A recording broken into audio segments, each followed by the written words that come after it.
আসসালামু আলাইকুম, আমি রায়হান। ফটোশপ টিউটোরিয়ালে আপনাকে স্বাগতম। গত পর্বে আইড্রপার টুল নিয়ে আলোচনা করেছিলাম। এ পর্বে কালার স্যাম্পলার টুল, রুলার টুল, নোট টুল, কাউন্ট টুল এই টুলগুলো নিয়ে আলোচনা করব।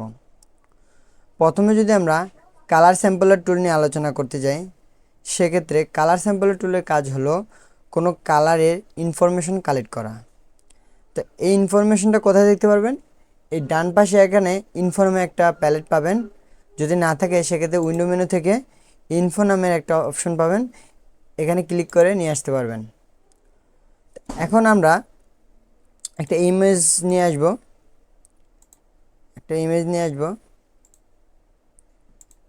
এই ইমেজটা থেকে আমরা কিছু কালার স্যাম্পল আমরা দেখব। সেক্ষেত্রে আমরা কালার স্যাম্পলের টুলটা সিলেক্ট করব। এখন এখানে যদি আমরা একটা ক্লিক করি, সেক্ষেত্রে আমরা এখানে দেখব যে এখানে ক্লিক করলাম, এই ক্লিকের এখানে আমার কালারের ইনফরমেশনগুলো এখানে দেখা যাচ্ছে। আমি যদি আরেকটা এখানে ক্লিক করি, যেমন হোয়াইট কালার উপরে ক্লিক করি, সেক্ষেত্রে এই যে 2 নাম্বার আমার কালারের স্যাম্পলটা এখানে দেখা যাবে। এখানে কাউন্ট করা দেওয়া আছে এবং এখানেও কাউন্ট করে দেওয়া আছে। এভাবে করে আপনি 10টা কালার স্যাম্পল নিতে পারবেন।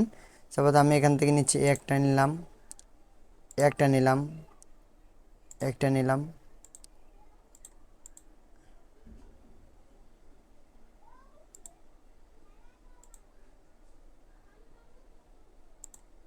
এভাবে করে আপনি 10টা কালার স্যাম্পল আপনি নিতে পারবেন।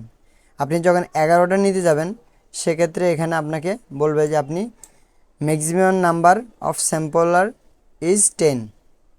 আপনি 10টা পর্যন্ত কালার নিতে পারবেন।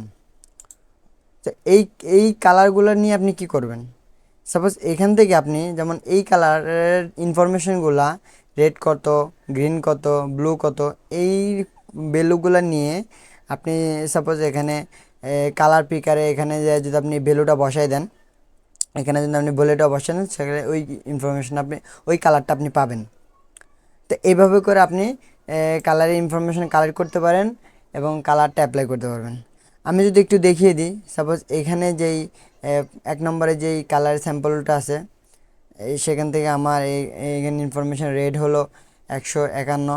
আমি যদি এখানে বসাই দিই 151, তারপরে এখানে আছে 126, এখানে আমি যদি 126 দিই, আর এখানে কত 85, এখানে যদি আমরা 85 দিই,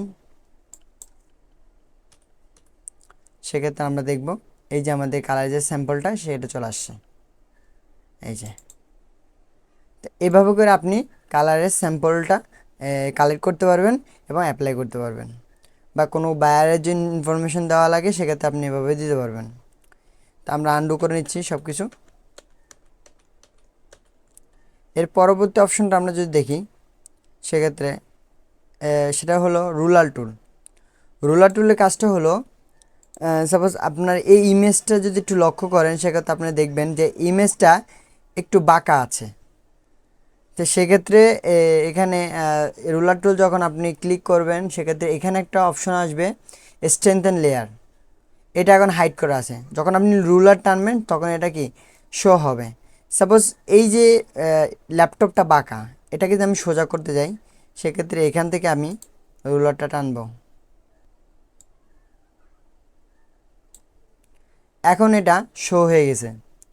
এখন আমি যদি এখানে ক্লিক করতে যাই, সেক্ষেত্রে দেখবো আমার কিছু ব্যাকগ্রাউন্ড বের হয়ে যাবে। ইমেজটা সোজা হবে কিন্তু কিছু ব্যাকগ্রাউন্ড বের হয়ে যাবে। ওকে, লোড নিবে।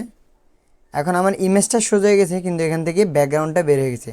এখন আপনি চাইলে ক্রপ করে আপনার ইমেজের অংশটা আপনি নিয়ে নিতে পারবেন। এখান থেকে আপনি ক্রপ করে আপনার ইমেজটা আপনি নিয়ে নিতে পারবেন।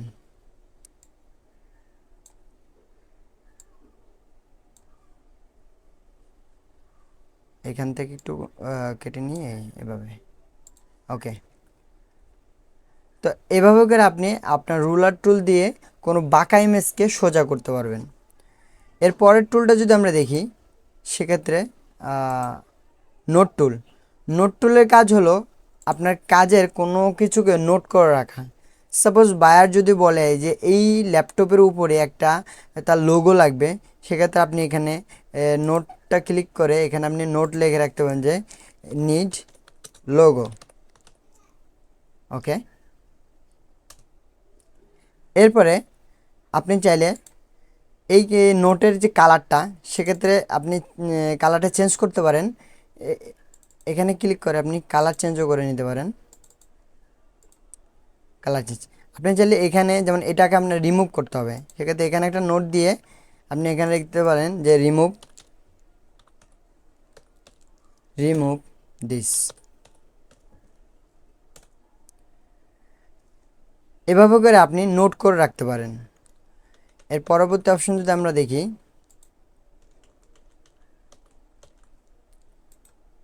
কাউন্ট টুল। কাউন্ট টুলের কাজটা হলো, এই কাউন্ট টুলের কাজটা আপনার কাজের সুবিধাতে আপনি ব্যবহার করতে পারেন। সাপোজ আপনার বায়ার যে কাজটা দিছে, এই কাজটা আপনার মতো করে আপনি কোন কাজটা আগে করবেন, কোন কাজটা পরে করবেন, একটা ধারাবাহিকভাবে আপনি নির্দেশনার জন্য এই কাউন্টটা ব্যবহার করতে পারেন। সাপোজ আপনি এখানে একটা লোগো দিবেন আগে, এরপর এটাকে রিমুভ করবেন, বা এখানে একটা মোবাইলটাকে একটা কালার করবেন, অথবা এটাকে রিমুভ করবেন। তো এভাবে করে করে আপনি প্রতিটা জিনিসের কী করতে পারেন, একটা সিরিয়াল নাম্বার দিয়ে দিতে পারেন। এটা একটা কাজের সুবিধাতে। আর এগুলারে রিমুভ করার জন্য আপনি এখানে অপশন বারে ক্লিয়ার অপশানে ক্লিক করলে এটা রিমুভ হয়ে যাবে। তো এইভাবে করে কাজের সুবিধার্থে আপনার এই টুলগুলো আপনি ব্যবহার করতে পারেন। এই টুলগুলোর কাজ খুবই সিম্পল, তবে কাজের ক্ষেত্রে খুব দরকার পড়ে। তো সেই জন্য আমি সবগুলো টুলকে একসাথে দেখিয়ে দিলাম। তো আশা করি বুঝতে পারছেন। ধন্যবাদ।